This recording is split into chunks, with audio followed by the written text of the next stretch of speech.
Diaoubé TV, la scène dit l'humour. Diaoubé TV, la scène dit l'humour. Diaoubé TV, la scène dit l'humour. C'est bon. Oui,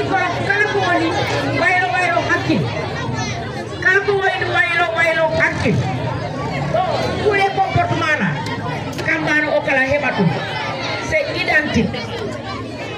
Vous savez que mon entendez ma koy bamma. Vous avez besoin d'indépendance. Vous avez influence accrue. Vous avez si voyez et puis vous avez un peu vivre. Si vous avez et gaz ou rambo gaza. Parce que influence dit aïe. Vous avez manque de confiance en soi. Vous avez un vous avez tout ce qui va chaque fois il y a moloto, sono moloto. Enfin, il faut dire il faut que donc il y a quelques heures qui ont ramené. Kaman oyatadum, pour campo calmon, heli comme yatako, et non calé yata. C'est bon. Est-ce que ça, vous avez bien compris? C'est ça le corps humain. Si vous viennent, au fond de l'idée, sans 18 ans, c'est pour cela. Il faut bien voir le comportement résistance à l'autorité parentale. Besoin d'indépendance. Attitude capricieuse. Regardez bien. Et ça, c'est naturel. C'est tout être humain. Alors, hein? Quand je dis faux, non, c'est pour cela, c'est tout être humain. Tout être humain. What a changement? On est tout à on est chinois, on est balais, on est calafou, tout être humain. Ça a été 9 ans pour Debo, 10 ans pour Gorko, avec un changement physique et psychologique. C'est naturel. Parce que l'Iamda, ça a diminué et Mousliambo Wanda. Ha heba 9 ans, Mousliambo Foukatifre, il rose à Bandouman. Il omniam, rose à 10 changements.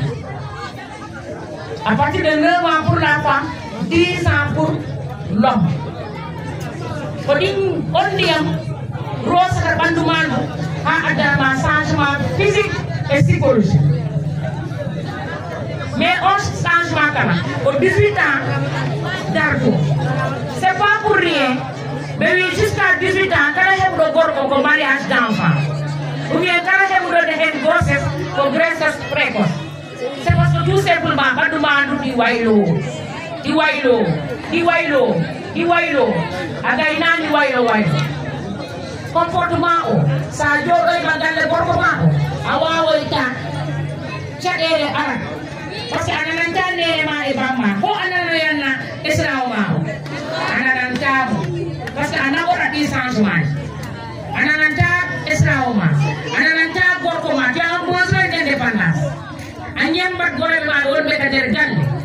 Si atali on yekki de sa nyam bi de am ari malade. Est-ce que vous c'est pour cela qu'il faut au-delà de 18 ans pour se marier et pour avoir des enfants. Parce que ici, son élargissement des hanches, on a fort beau d'atterrir. Au bassin, on doit on va accueillir beaucoup, on y a on non s'y a ça a une grossesse précoce et c'est grossesse à risque. Pour tempérer polé. Ça a attaqué l'hôpital. A on est dalle. Oui, à Jibina Kom. Ha? Awa. Kolo wali chadere. Parce que terre demande, il y a chaque fois ni jamais dit terre demande Yonan.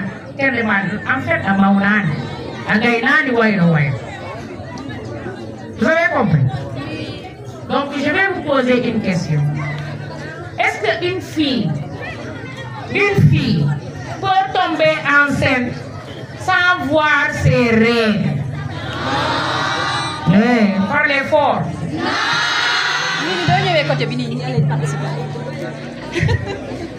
Est-ce qu'une fille, est-ce que le début, waouh, red, taw moyani farilla?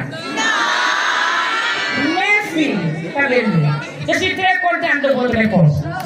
En fait, c'est faux. Et écoutez-moi bien. Une fille peut tomber enceinte sans voie serrée. Oui, demandez-moi comment? Comment? Oui, c'est là-bas où c'est intéressant. Si tu commences là, en fait, les là, c'est ce que vous voyez sur le corps. Ce qui est dans le ventre de la femme ne se voit pas et ne se contrôle pas. C'est contrôlé par Dieu. En fait, on doit y beau voler.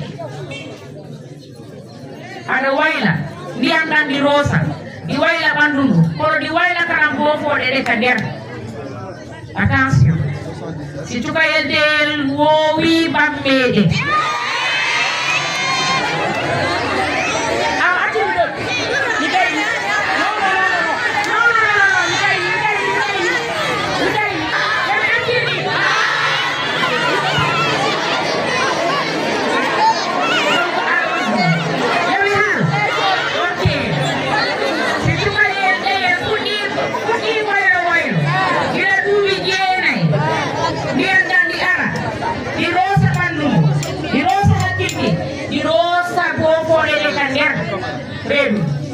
Nyande bofonde de datiro bofonde ida polonde nyande o datiro mo andara ko alaram andi on nyarande e bofonde neddo woni farilla bofonde ne woni biddo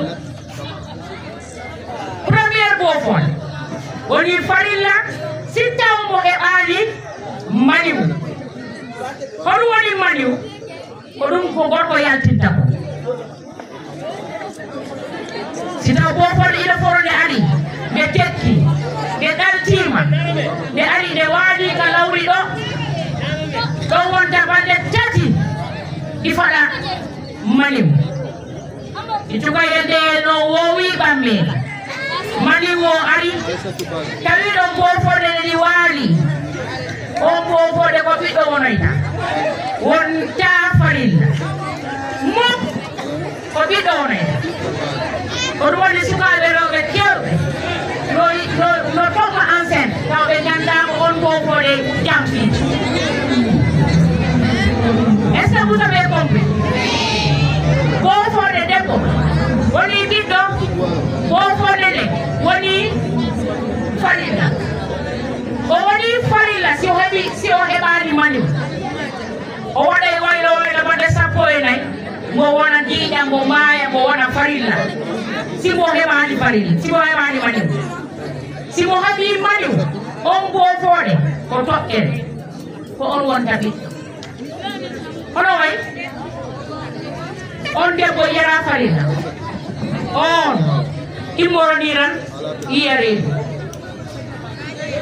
par ce que bofode ne si tekki ko Allah tan andi tuma mo ɗalto si mo ɗaltima ko balɗe tati mo wonta ɗon on faɗa maniw balɗe tati mo wonta te on balɗe tati cukalel ngel fiddat yiɗat gorko o ɗingat way et c'est naturel, c'est comme de la vitamine c'est naturel sa joɗani kenka a yahi suudu gorko hay si on waldani tawran on fiɗiri maniw a reedande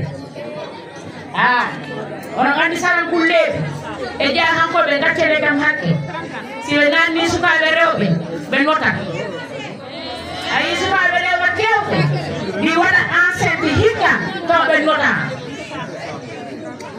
ɓe waldane tukaye kambano o koɓe fijir maniw par ce que bofonde nde si taw o ari bande tati o mo waɗa attiré maniw mon jogui courant onon gandi courant onon gandi courant pour ɗiɗi sa waɗi ɗum e ki courant o nangata bofonde nde ko noon nangirta maniw pooɗat tawa aɗa fijira e kambano hay si mo yuppima ɗo maniw ma o taw yow boo fondé gari mo poɗande mo naatiral mo poɗande mo naatiral a waɗat enceinte taw ka jiwo. Je vous dis ce qui se passe dans la santé. Ñalande jibintade on est ñalande de sekatama. Oui, et c'est possible. Ne dites pas que c'est pas possible. Tout ce qui est permis pour une jeune fille wonno école yo nangu hoore makko o janga. O nanga hoore makko o janga taw go fijirani worɓe go fijirani maniw. Ɗum woni problème ta a fijirani maniw kamban o wiyama ko seeɗa tan mi natinta o ni e ni o fenan oɗo nangue ɗum oɗo jaɓe ɗum oɗo battore par ce que si a woni jiwo ƴiƴam maɗa wulay si bo fondede ali jo ƴiƴam ɗam wulay sa joɗani a tenki ɗuma yaɗaka gorko o waneɓa ɗowre te bo fondede ko balɗe tati wonde ɗo ka lawrima mon faɗa si bo heɓani mo waɗa waylo ndiyan ɗan rosa o wona waylo balɗe 14 o maaya o wona ƴiƴam ko ɗum woni farilla. Est-ce qu'on famille mécanisme Allah waɗani Allah ɗum probléme ko ɗum waɗi mo waɗi kala fijirɗo cukaye ndeyen gila 9 ans mi haalani wonde ko gila 9 ans aɗa waɗa waylo ha 18 ans les 9 ans de ta vie là ɗum fof ko e waylo wonta kala ko heɓuɗa hen ko caɗele wonta siko reedu ko caɗele siko dewgal ko caɗele a wawata golle antum golle galle fof a wawata a mawnani te kala mo nanani ñeɗe makko est ce que nanana ñeɗe goto c'est pas possible est ce que on faami komi haali est ce que komi haali bon pour mécanisme en tout cas cukaye ndeyel waway redde taw wuppade on faami ɗo parce que ko Allah andi tuma tekkintare e bofonere e bofonere si tekkinta nden ɗanto sine ɗantima nde ara ɗo ngel waalo ngel faɗa balɗe tati on hoɗumo fattani balɗe tati ko manimo fatta simo heɓi mo wona neɗɗo simo heɓani manim mo wona waylo o ndiyam gat rosa ɗum wona waylo o yuppo mo wona ƴiƴam mo wona farilla ɗo woni farilla premier o joni noon ansa bo yi pokede est ce que ñalande gofonde ɗe ɗantoro anda ɗum est ce que a andat wiimi est ce que a andat nangue koye mon oɗo heppane gorko nangue koye mon jangon avenir o pays ɗo koko juuɗe rewɓe woni nangue koye mon jangon moƴƴi je vous demande vos questions omo famantan ɗum jumbolal ɗo on jarama merci tout ce que vous n'avez pas compris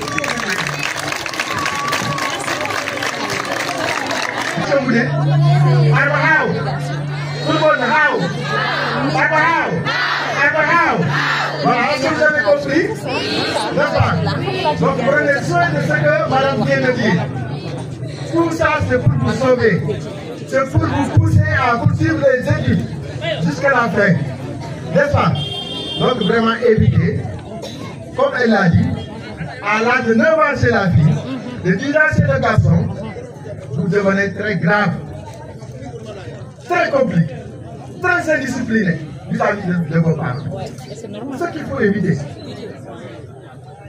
Dès que vous commencez à voir les petits seins là, vous commencez déjà à montrer le gros nom, pensant même que son papa a besoin d'elle. C'est pas comme ça. Il faut être juste, il faut respecter tes parents. Tes parents ont tout fait pour t'envoyer à l'école, pour te mettre au monde, pour t'habiller, pour te vacciner, pour te nourrir et pour t'habiller. Donc faites tout pour obéir à vos parents.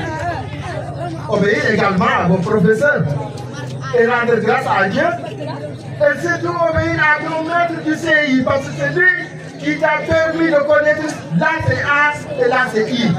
Vrai ou faux? Hein? Ok. C'est pourquoi on a dit l'enfant n'est pas un petit homme, mais il est le petit de l'homme. Il a droit à une identité, droit à un nom et à l'égalité. Donc moi je suis un moniteur de collectivité éducative. On peut rester là jusqu'à demain matin sans me fatiguer. Merci et bravo.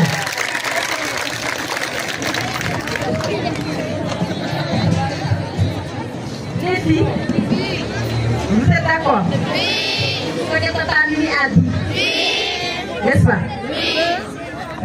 Donc il fallait introduire, laisser Tata Mimi nous expliquer vos caractères sexuels. Oui. C'est quoi le changement de chez la jeune fille? Et même c'est le jeune garçon. Vous avez vu la fille, quand elle voit ses règles, elle est exposée. Surtout quand elle est une fille qui n'est pas tranquille. Maintenant, moi, ce que je voudrais expliquer, c'est nous allons entrer à l'école, dans notre CM. Vous avez quitté l'école primaire. Vous êtes maintenant au CM. Après ça, vous allez partir au lycée. Et après le lycée, vous allez partir à l'université. N'est-ce pas? Qui ne veut pas aller à l'université? Ah. Donc vous voyez. Alors, ça c'est un long trajet. Vous avez tellement d'épines sur la route que vous devez traverser pour aller à l'université. Vous allez faire 6 ans à l'école primaire. Vous allez faire 4 ans au collège. Et vous allez faire à l'université, et pardon, excusez-moi, au lycée, 3 ans. Comptez-moi, ça fait combien? 6 ans, plus 4 ans, plus 3 ans. Plus les 6 ans, vos 6 ans pour entrer à l'école primaire. Ça fait combien? Ça fait 19 ans. C'est 19 ans. D'accord. Alors, pour entrer à l'université, oui, pour avoir le bac, il vous faut 19 ans si vous n'êtes pas en retard. Maintenant, après 20 ans, vous serez plongé à l'université. Peut-être vous allez rester là-bas 3 ans, 4 ans, jusqu'à 7 ans. Pour avoir votre doctorat. Et c'est ce que je fais pour tout le monde ici. Mais attention, en cours de route, il y a des épines. Ils sont tellement proches de la route que quand vous trébuchez, vous risquez de tomber sur ces épines-là. Et ils vont vous blesser, ils vont vous retarder. Quand quelqu'un tombe, il faut d'abord prendre le temps pour se relever et ensuite continuer son chemin. Vous avez vu, les filles, peut-être les garçons n'auront pas ces difficultés-là, mais vous les filles, il faut faire attention. D'après ce que Tata Mimi a dit, en tout cas, ça ne serait pas facile pour vous. Il y a des loups qui sont derrière vous, à gauche et à droite. Oui, devant même parfois. Il faut les surmonter. Il faut se battre. Il faut se donner corps et âme pour aller entrer à l'université. Donc, je vais dire ça un peu en pulaar. On a regardé. Si on est je forêt. Tu donnes, comment dirais-je, tu donnes, sorgho donne légal. Légal ngal ko ma rosé wala. On a ngari on petit ngal rosé. So rosami. Foko on tuta dum han, roso dum han. Jibina han bibbe nyamol dum han. Wara wonde de. Ole, on ngandi non ko ma légal ngal rosé ha peut-être plusieurs années. 3 mangol wala fini on se ma jibina. Nde bennande bayan dum nyamde. Ole. Donc, ko non élève way. Si baba o unene o jetti jungongo dubi jeegom di yoni boyo mo natri dum aha o le mi halbini bo o directeur o kala banga halfina dum maître goto on ji ngel tukayen o maître mako wonda instructeur mako wala dum éduquer wala dum instruire ha o yatta on école mo yahoya dula so o iwiron kala mo yaha CM mo iwiron mo yaha lycée mo iwiron mo yaha comment dire université ɗiɗo ƴiye ɗomi wiyannoɗe gondiro laawol woni sukaɓe worɓe ɓe ɓen woni guiye ɗe si on renani ɓe ko ɓen yuura on te so yuuri on perdement waɗat minen noon ko ɗum min paala minen enseignante jiɗi komin jiɗ cukayel debbo si ko yimɓe temedere nattina CI temedere ɗe yo yaha université minen ko ɗum men duwi minen ko ɗum woni haay amen nde ta hay goto suka debbo reedani ta hay goto suka debbo woppani jande minen ko ɗum min paala kono noon ha jo hara nde heddi ko heewi par ce que min teskima siko ko temedere cukalel nattina CI ɗo wiyede CM2 ko 60 heddoro min jiɗano min mbiyo donc combat o ɗi heddi combat o siwaka gase komin paala on temedere nattuɗo CI min tawoyo université onon noon sukaɓe rewɓe ɓe ko onon ballana men si taw ko heewi yo e nder saare nde jalton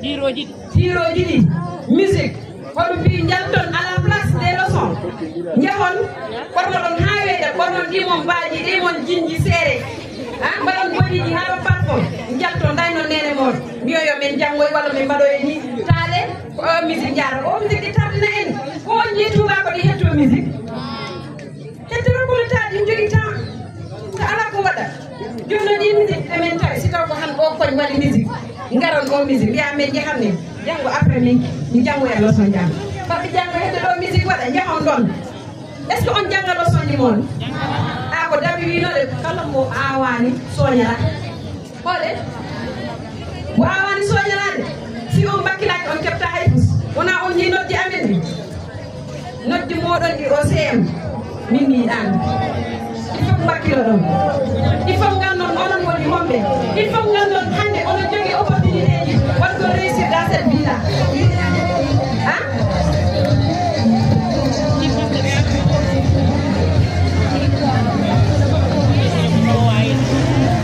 tout le temps moi je suis avec les filles, j'aime les filles. Vous avez vu même sur l'arbre quand je suis là-bas, les garçons arrivent, mettez-vous là-bas à côté. Si les filles arrivent ici, près de moi, les garçons disent, madame, vous ne cherchez jamais les filles. J'ai dit que non, ce sont mes amis, ce sont mes filles. Parce que moi, je me soucie de vous. Vous savez, dans cette vie-là, je vais vous dire une chose. Quand une fille réussit et un garçon réussit, vous êtes à l'université, vous avez eu un travail, chacun de vous. Vous allez voir, arriver à la maison, si c'est des frères et sœurs, le garçon, d'ici 2 ans, il songe à chercher une famille. Avoir une femme, fonder une petite famille. Mais la fille, elle aura un mari. Dès qu'elle part chez son mari, elle perçoit son argent, elle ramène ça chez sa maman. C'est sa maman. Quel animal? Donc, nous sommes des féministes. Qui est meilleur? La fille. Voilà pourquoi je vous aime. La fille.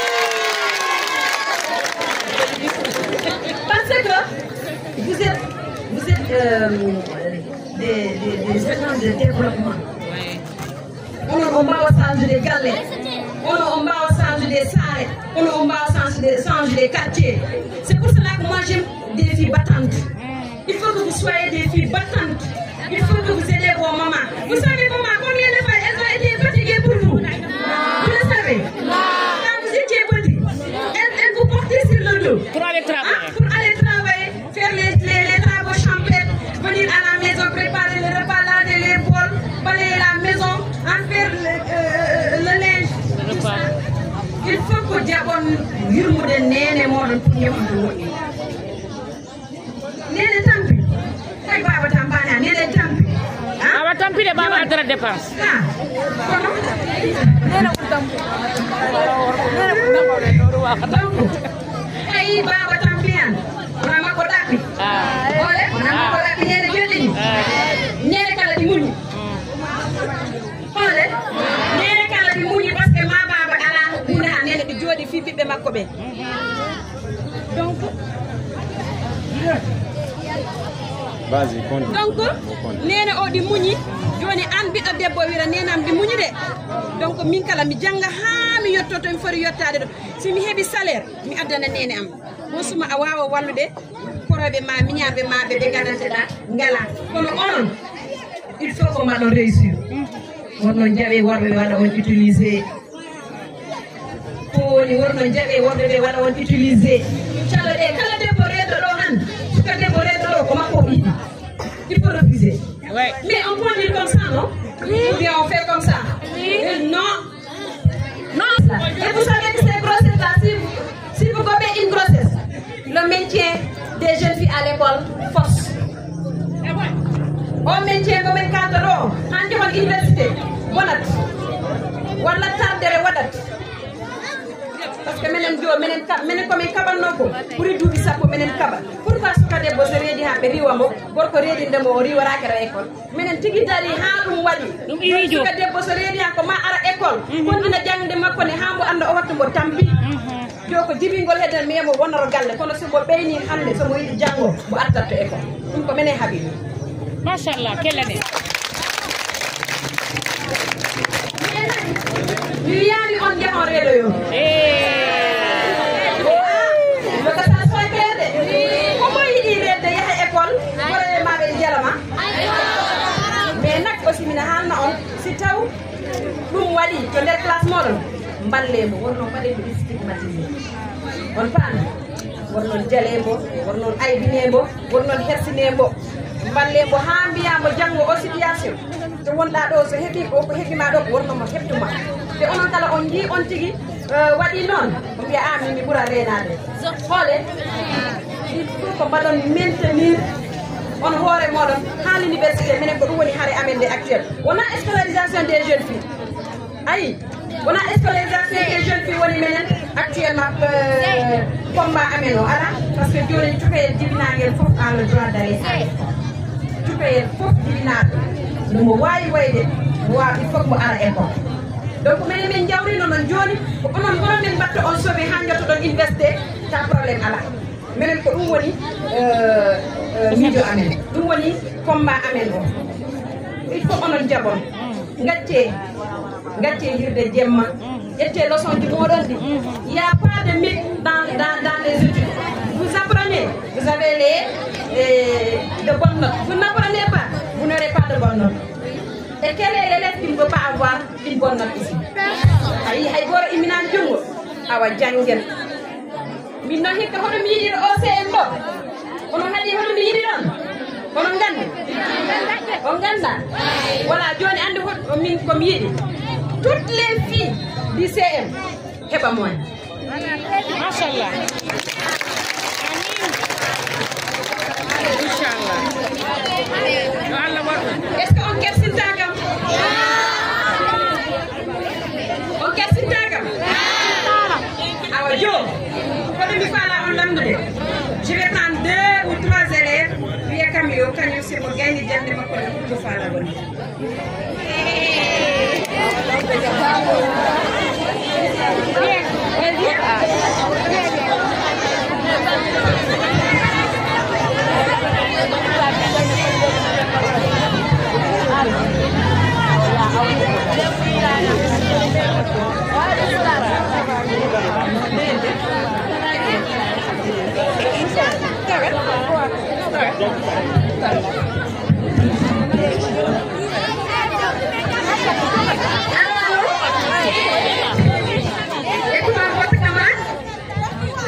Bonsoir.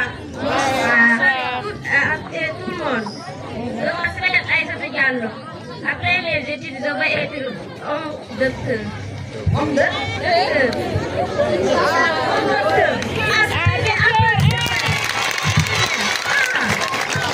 Très bien, docteur.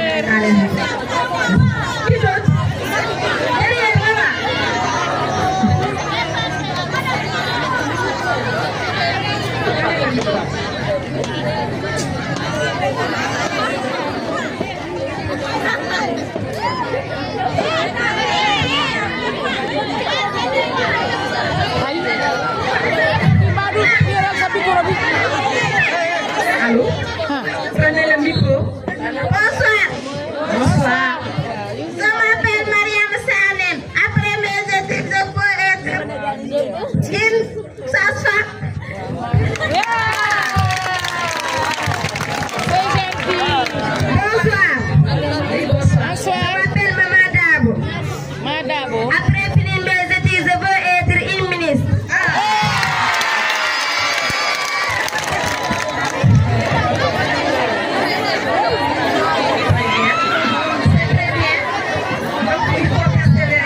études. Hein? Voilà. On va prendre une dernière. Allez-y, allez-y.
C'est pas le thème de la journée.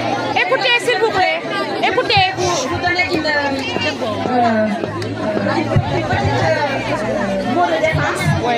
Par exemple, s'il y a viol, s'il y a par exemple quelqu'un qui veut vous tenter, vous n'avez pas violé, soit c'est dans les rues, essayez de crier. Avec toute votre force. Parce qu'on ne sait pas qui a une bonne intention ou bien qui a une mauvaise intention. Je vous prépare pour un cas. Vous marchez sur les rues la nuit, hein? Quelqu'un tente à vous violer, criez de toutes vos forces pour sauver votre peau. Et s'il y a encore des cas de viol dans les maisons, on le voit. Les cas de viol, essayez de dénoncer. Même si c'est un oncle, dénoncé. Même si c'est un grand frère, dénoncé. Que ça s'arrête. Sinon, ça va continuer. Les grossesses vont continuer. Et surtout ne vous lavez pas. Comme nos filles, Madame Girasini, il ne faut jamais toucher à l'eau. Vous fuyez, vous allez voir une de vos tantes ou une de vos grand-mères. Vous l'expliquez et vous allez à la gendarmerie sans vous laver. C'est là-bas que le kit du viol est nécessaire. Mais quand vous vous lavez, ça devient une chose compliquée. Oui, mais si tu as un woni égalé, ou bien un laol, gorko fala on tippade, louke, ha goddo te nana. Si on wawi dogde, awa doge, oh my. Si daw ka nder galle, kala memudo on, memi awra mo loto de, oto meme ndiyam, doge yahe ka maw debbo o. Takko modom, ou bien tante mo, ou bien madame Girasi, dogon yahon ha ka suudu makko ta o memani ndiyam. Fereng, bandu mon woto memu ndiyam. Wana koyde wana hay hunde, dogo yahon ton, on tuma on walla on, si taw on wanta woƴƴaɗo brigade, on keɓat ko laaɓi. Kono si on loorima woni ha janggo ha fami jang yaɗo brigade ɗum haalaka ko heewatta. Preuve heɓata ko onon gandi joni Sénégal ko preuve ran. Awa kala mo yiɗon on yitan mo ndara on mo ndara dote ɗe mo ndara endu raddoge wiri doge. Est-ce qu'on peut faire ça le mois prochain? Oui, 2 mois plus tard. Oui, c'est intéressant. Oui. Donc je vais passer le micro monsieur Diamanka. Voilà, moi je me nomme Sekou Diamanka. Je suis à Marais. Donc je voulais intervenir un peu sur l'éducation. Vous savez combien de fois l'éducation est importante, surtout chez la fille. Pour la fille, l'éducation est très importante. On vous demande d'aller à l'école, mais seulement ce n'est pas aller à l'école. Mais il faut rester à l'école, apprendre, continuer jusqu'à l'université, continuer jusqu'à avoir tous ses diplômes. fort. C'est ce qu'on fait aujourd'hui. L'association Goulet est là. C'est-à-dire on ne veut pas qu'un enfant soit violé parmi vous. On ne le souhaite pas. Donc vraiment faites le tout pour apprendre.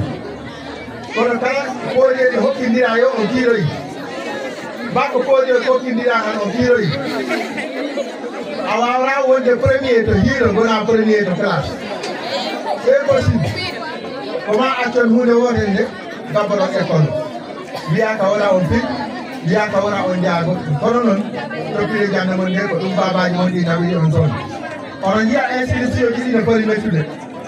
Quand il y a de l'eau, il y a ma commune de l'école inscription. Donc, on a un de joie. Ça vient d'ac. Donc, on va dire donc. Bamari abi aku nyame si anauni hanya ulama wala tiji ipi wana ya ile kola kwa ya kidea wala bia ya ile ko ja jure ya dal sel mal on kala bay jangala bono do nyama ngam piu wala haka to to joni hanga si dal jango no dia jango sabura tan tutti hebi do l'école du Seigneur il faut éviter dia jango ida jango ya mo jani Balayez Django, Django le du monde. À l'école, on ne fait que vous montrer, vous expliquer. Le reste, c'est à vous de le faire à la maison. Vrai ou faux? Hein? Donc, il faudra apprendre. Il faut apprendre encore une fois. Apprenez ce pour vous sauver. On doit vous protéger jusqu'à la fin. Hein? N'est-ce pas?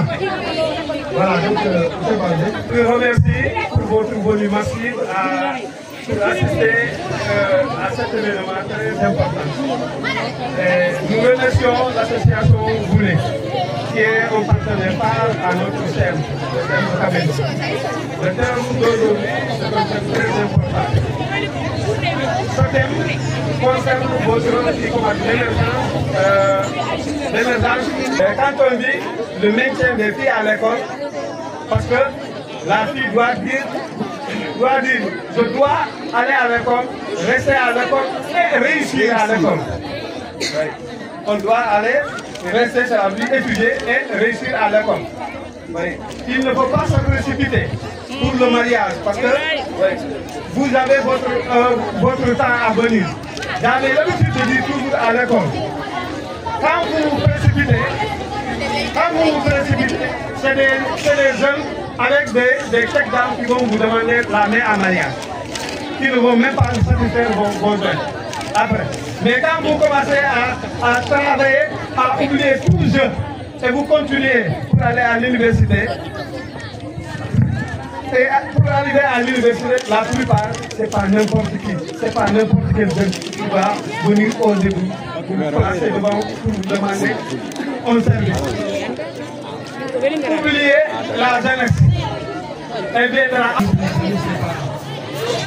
C'est la raison pour laquelle beaucoup de parents fournissent des efforts pour donner et pour assurer la scolarité de ces enfants.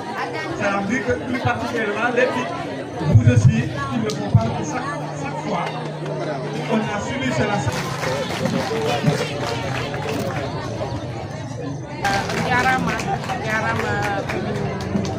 Bonjour chers élèves. En tout cas, soyez remerciés et soyez vraiment félicités de la part de l'association ONG Gonei. D'ailleurs, M. Boiro, qui vient vraiment de vous féliciter pour la réussite du pari, la réussite de la mobilisation. Et j'espère que ce qui a été dit ici aujourd'hui ne sera pas vain. Il faudrait que vous aussi, vous puissiez être nos relais pour alors relayer l'information qui a été donnée ici aujourd'hui.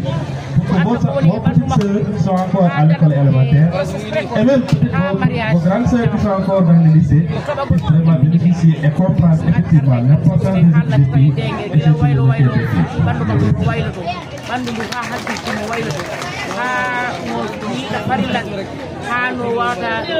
Voilà, donc merci à tout le monde. Donc c'était ça, à cause de ça que vous avez appris. Donc j'espère que vous êtes satisfaits.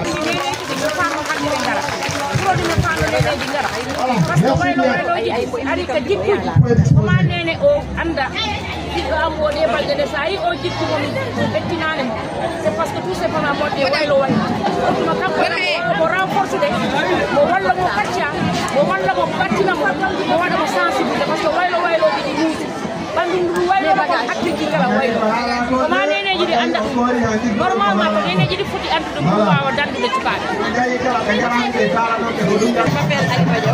Madame Guirassi et je suis la présidente du réseau des femmes enseignantes du département de Vélingara. Effectivement, nous avons fêté ensemble avec les élèves dans cet après-midi.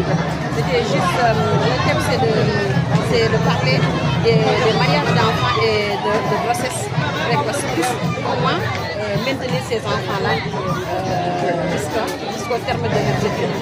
Nous avons sensibilisé, c'était d'abord camper le débat sur le changement corporel de la vie, de la jeune fille, parce que dès que l'enfant a ses caractères sexuels secondaires qui se manifestent, il y aura un comportement qui sera très difficile de le contrôler, de vivre avec cet enfant. Donc voilà pourquoi nous avons appelé cette animatrice pour parler de ce comportement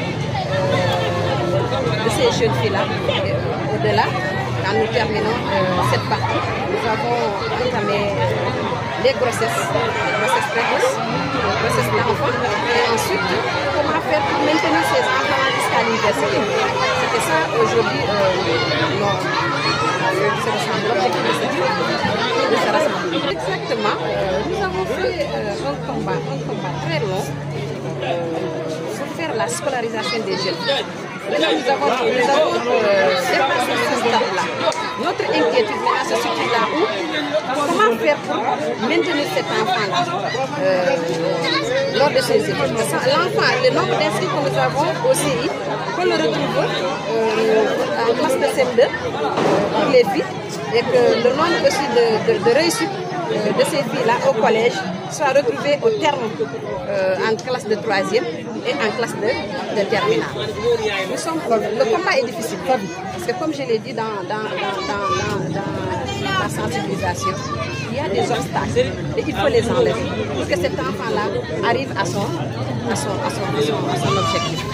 Diaobé TV, la scène dit Lumo. Diaobé TV, la scène dit Lumo. Diaobé TV, la scène dit